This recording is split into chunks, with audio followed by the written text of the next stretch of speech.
বাদল একজন চাষি। তার যেটুকু জমি আছে তা চাষ করে কোনো রকমে সংসারটা চলে যায়। কিন্তু এবছর প্রচন্ড বৃষ্টিপাত হওয়ায় তার চাষের ফসল সব ডুবে নষ্ট হয়ে যায়। কদিন ধরে মুষলধারে যেমন বৃষ্টি নেমেছে তেমনি বজ্রপাত শুরু হয়েছে। এমনই একদিন সকালে বাদলের স্ত্রী বাদলকে বলল, তুমি কি গো, সে কবে থেকে বলছি মেয়েটা আমার চিংড়ি খেতে চাইছে, তুমি তো যেন কথাটা কিছুতেই কানে তুলছো না। কানে তুলেও আর কি বা করবো গিন্নি, বলো। চিংড়ি মাছের যে দাম আর আমাদের যে অবস্থা, চিংড়ি খাওয়া মানে স্বপ্ন দেখা। তবু চেষ্টা করতে তো পারো একবার, নাকি? মেয়েটা আমার রাতে না খেয়েই ঘুমিয়েছে। আচ্ছা, বৃষ্টিটা একটু কমুক, তারপর নদীতে গিয়ে দেখি কোনো চিংড়ি পাই কিনা। কিছু সময় পর বৃষ্টি কম হলে বাদল তার স্ত্রীকে ডেকে বলল, গিন্নি, ও গিন্নি, ঘর থেকে জালটা এনে দাও দেখি। বাইরে বৃষ্টিটা তো কমলো, এইবার নদী থেকে ঘুরে আসি। এই নাও তোমার জাল, তুমি ফিরে এলেই দুপুরে রান্নাটা বসাবো, বুঝলে? যদি কিছু চিংড়ি পাও তবে আর চিংড়ি মাছের বড়া তুলবো, আর সাথে খিচুড়ি।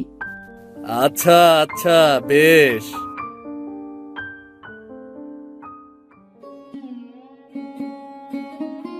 জালটা বেশি ভালো না।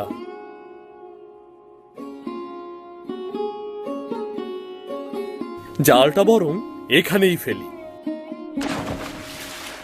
বাদল বেশ কিছু সময় নদীতে জাল ফেললো, কিন্তু তার জালে কোনো মাছ উঠল না। না, একটা চিংড়িও তো জালে বাঁধলো না। বাড়িতে গিয়ে মেয়েটাকে এবার কি বলবো? এই শেষ আরেকবার জালটা ফেলে দেখি তো। না, এবারও একটা মাছও জালে আসলো না। সেই সকাল থেকে জালটা টানছি। হায় সৃষ্টিকর্তা, তুমি তো একটা চিংড়ি অন্তত মেয়েটার জন্য জালে দিতে পারতে।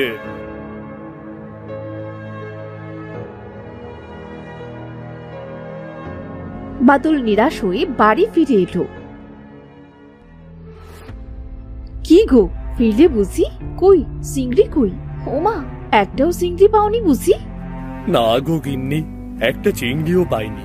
তুমি চিন্তা করো না, কাল আমি আবার নদীতে গিয়ে আমার মেয়েটার জন্য চিংড়ি ধরে আনবো। না বাবা, আমার আর চিংড়ি মাছ লাগবে না। তোমার আগে অনেক টাকা হোক, তারপর না হয় আমরা রোজ চিংড়ি খাবো। কিরে দাদা, বাবাকে বল না। হ্যাঁ বাবা, তোমার কষ্ট করে নদীতে আর চিংড়ি ধরতে হবে না। তুমি ভিজে কাপড় ছেড়ে শুকনো কাপড় পরে ঘরে এসো।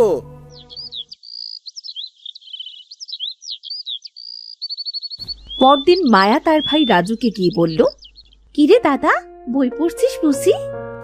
হ্যাঁ রে বোন, আয় বস এখানে। দাদা জানিস, আমার না আজ আবারও চিংড়ি খেতে খুব ইচ্ছে হচ্ছে। চল না দাদা, আজ তুই আর আমি গিয়ে নদী থেকে কিছু চিংড়ি ধরে আনি। না না বোন, এখন তো নদীতে ভরা পানি, কোনো চিংড়ি পাওয়া যাবে না। শুনেছি বটতলার নিচে যে ফেলানো গর্তটা আছে না, তাতে নাকি অনেক চিংড়ি আছে। চল আজ একবার গিয়ে দেখে আসি। আচ্ছা দাদা চল, তবে মাকে কিন্তু বলা যাবে না, বললে তো যেতে দেবে না। চুপি চুপি বের হতে হবে। তারা দু ভাই বোন বাড়ি থেকে বের হয়ে রাস্তা দিয়ে হাঁটতে লাগলো। এই দাদা, যদি অনেকগুলো চিংড়ি মাছ পাই তবে চিংড়ির বড়া, চিংড়ির শুটকি, চিংড়ির মালাইকারি আর চিংড়ি ভাজা দিয়ে এই মেঘলা দিনে মাকে বলবো খিচুড়ি রান্না করতে। আচ্ছা বেশ, আগে চিংড়িগুলো পেয়ে তো নেই, তারপরে না হয় ওই পদের কথা ভাববো, বুঝলি? ওই দেখ দাদা, সেই জায়গায় চলে এসেছি আমরা। এবার জালটা জলদি করে ফেল, দেখি কতগুলো চিংড়ি ওঠে। রাজু গর্তটিতে জাল ফেলে টানতে লাগলো। এদিকে আকাশ মেঘলা হয়ে চারপাশে ঝড় বইতে শুরু করলো। এই দাদা, তাড়াতাড়ি জাল টান, দেখ ঝড় বইছে, এখনই বৃষ্টি শুরু হবে। আরে, জালটা তো আসছে না, মনে হচ্ছে কোনো কিছুতে আটকে পড়েছে। এবার কি হবে দাদা? দেখ বৃষ্টি নামা শুরু করলো যে। এই তো জালটা ছাড়ানো গেছে, তাড়াতাড়ি চল বোন, ওই বট গাছের নিচে গিয়ে দাঁড়াই।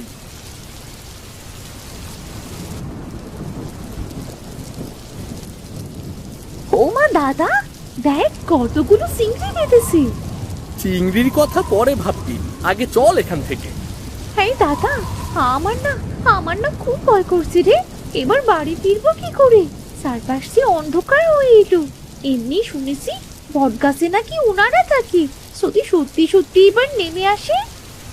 ওনারা মানে ভূতের কথা বলছিস নাকি? হ্যাঁ দাদা, ওদের নাম নিস না। শুনেছি নাম নিলে নাকি ওনারা সামনাসামনি চলে আসে। আরে ধুর পাগলি, কে বলেছে তোকে এসব কথা? আমাদের কিচ্ছু হবে না। এই তোরা কারা রে? এই ঝড় বৃষ্টির মধ্যে গাছতলায় কি করিস? তোদের কি মৃত্যুর ভয় নেই নাকি রে? দেখ দাদা, ভূত। এবার কি হবে দাদা? আমরা একটা দৌড় দিই। না না, ভূত তো আমাদের থেকেও বেশি দৌড়তে পারে। এবার আমাদের ঘাড় মটকাবে। এই তুই থাম তো, এত ভয় পেতে নেই। কে তুমি? সামনে এসো। আসলে আমরা মাছ ধরতে এসে বৃষ্টিতে আটকে পড়েছি। ও বুঝলাম। তবে তোরা কি আমায় একটু সাহায্য করতে পারবি? তুমি আগে সামনে এসো তো, তারপরেই না হয় সাহায্যের কথা ভাববো। তোরা আমায় চিনবি না। ওই দূরে দেখছিস না, ওটাই আমার বাড়ি। আসলে এই ঝড় বৃষ্টিতে আমার ঘরটা ভেঙে পড়েছে। একটা মানুষ খুঁজছি ঘরটা ঠিক করাবার জন্যে, কিন্তু কাউকেই সে খুঁজে পাচ্ছি না। ওমা, ঠাকুমা তুমি? আমি তো খুব ভয় পেয়ে গিয়েছিলাম। তা এত ভয় পাওয়ার কি আছে? তোরা কি একটু যাবি আমার বাড়িতে? যদি একটু সাহায্য করতি তবে সে খুব উপকার হতো। আচ্ছা চলো ঠাকুমা, তোমার ঘরটা ঠিক করে তবেই বাড়ি ফিরবো। আচ্ছা ঠিক আছে, তাহলে আয় আমার পিছু পিছু। দাদা, এই বুড়িটাকে আমার সুবিধের মনে হচ্ছে না। যদি ডেকে নিয়ে আমাদের সব মাছ খেয়ে ঘাড় মটকে দেয়, তখন কি হবে রে? আরে না, কিচ্ছু হবে না। চুপচাপ হেঁটে চল। তাছাড়া বৃষ্টিতে এভাবে ভেজার চেয়ে বুড়ির সাথে যাওয়াই ঠিক, বুঝেছিস? এই দেখ, এটাই আমার বাড়ি।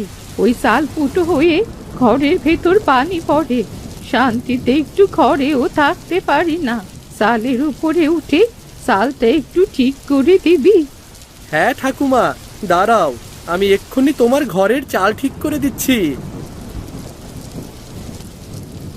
ঠাকুমা, এবার দেখো তো তোমার ঘরে জল পড়ে কিনা। একদম ঠিক আছে, আর কোনো পানি পড়ছে না।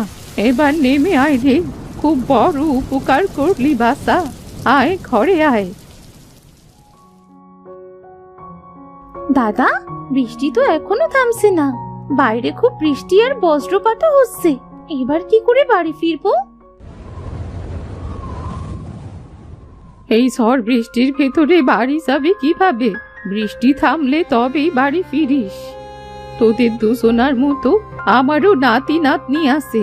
ওরা তো আমার কাছে থাকে না, অনেক দূরে থাকে। তবে ওরা মাঝে মাঝে বেড়াতে আসে। ও বুঝলাম এবার। আচ্ছা ঠাকুমা, তুমি কি বাড়িতে একাই থাকো নাকি? একা নয় তো আমার সাথে কে থাকবে শুনি? আপন বলতে যে আমার কেউ নেই। তোমার একা থাকতে ভয় করে না? ভয়? ভয় আবার কিসের? আমার ওসব ভয় টয় করে না। সারাদিন ধরে তোদের সাথে জমিয়ে গল্প করবো ক্ষণ। ঠাকুমা, জালটা তবে এখানে রাখলাম গো। যা রেখে যা, আর আমিও আমার হাতের কাজটা সেরে নিই।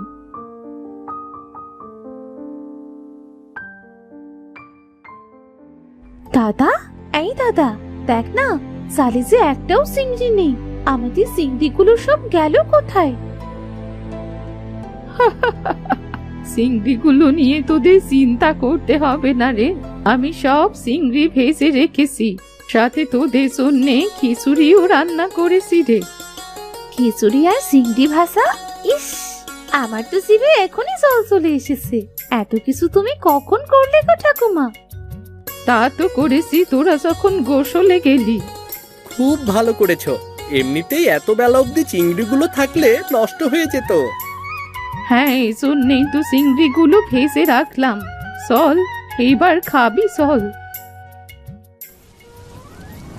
কতগুলো চিংড়ি ভাজা! আমাকে কিন্তু পেট ভরে চিংড়ি খেতে দিতে হবে। বেশ বেশ, তোর যা লাগে তুই তাই খা। ঠাকুমা, তোমার হাতের রান্নার কি স্বাদ গো, যেন অমৃত খাচ্ছি। খুব স্বাদ হয়েছে খাবার। দাদা, বাইরে তো ঝড় বৃষ্টি কমলো না, এবার বাড়ি ফিরবো কি করে? প্রায় যে সন্ধে হয়ে এলো। আজ আর তোদের বাড়ি যেতে হবে না, তোরা বরং কাল সকালে বাড়ি চলে যাস। কিন্তু মা বাবা যে বড্ড চিন্তা করবে। সে একটু করুক, কাল সকাল সকাল উঠে বাড়ি ফিরে যাস।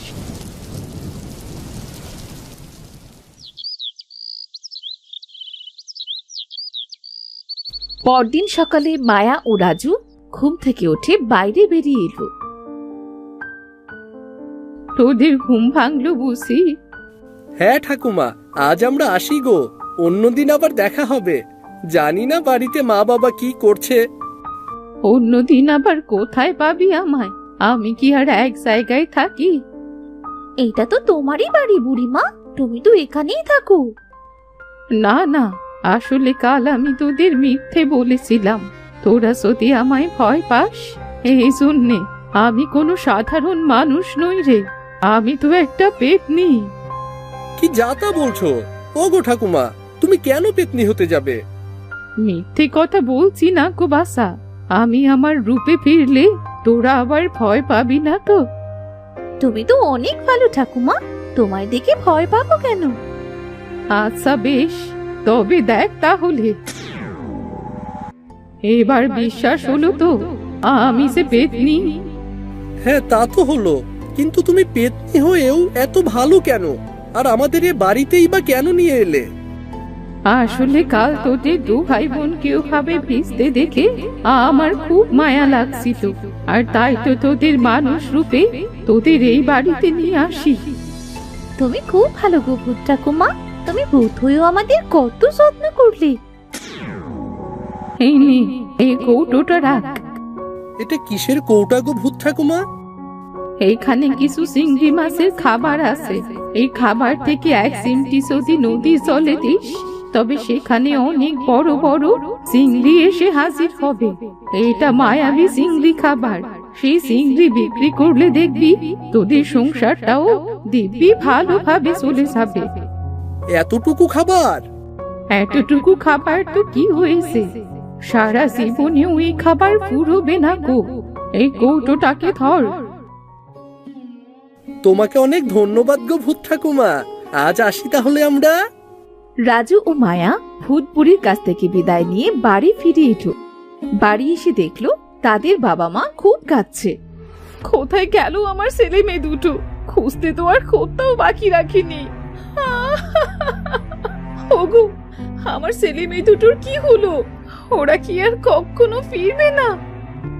মা, তুমি এত কাঁদছো কেন? এই দেখো মা, আমরা ফিরে এসেছি। তোরা তোরা এসেছিস? কোথায় ছিলি কাল থেকে? সে অনেক লম্বা ঘটনা মা, দাদার কাছ থেকে শুনে নাও। দাদা, দাদা বল না বাবা মাকে। আমরা কত চিন্তা করছিলাম জানিস তোরা? এটা অন্যায় সেটা বুঝতে পারছি বাবা, তবে আমরাও যে বিপদে পড়েছিলাম। কি বিপদে পড়েছিলি বাবা? এরপর রাজু তাদের সাথে ঘটে যাওয়ার সমস্ত ঘটনা তার মা বাবাকে খুলে বলল।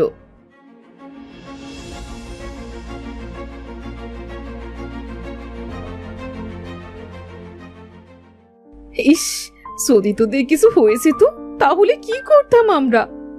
কিছু হয়নি তো মা। বাবা, চলো না বাবা, নদীতে এই খাবারগুলো দিয়ে দেখি কতগুলো চিংড়ি আসে।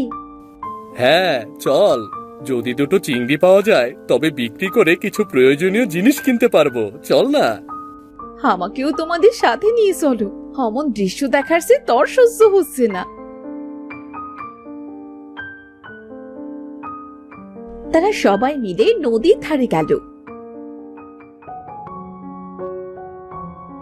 রাজু সেই কৌটো থেকে এক চিমটি খাবার নদীর জলে দিতেই সেখানে চিংড়ি মাছে কিলবিল করতে লাগলো।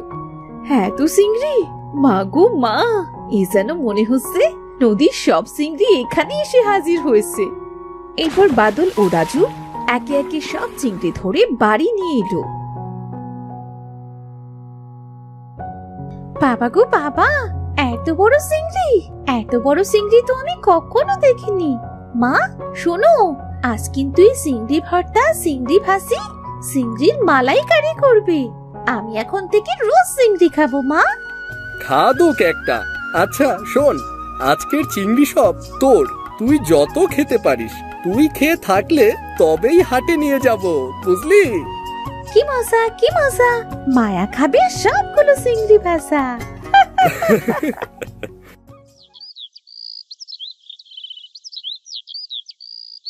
এরপর থেকে বাদল ও রাজু একসাথে চিংড়ি ধরে তা হাটে বিক্রি করত। দেখতে দেখতে তাদের সমস্ত অভাব দূর হয়ে গেল এবং তারা সবাই সুখে শান্তিতে বসবাস করতে লাগলো।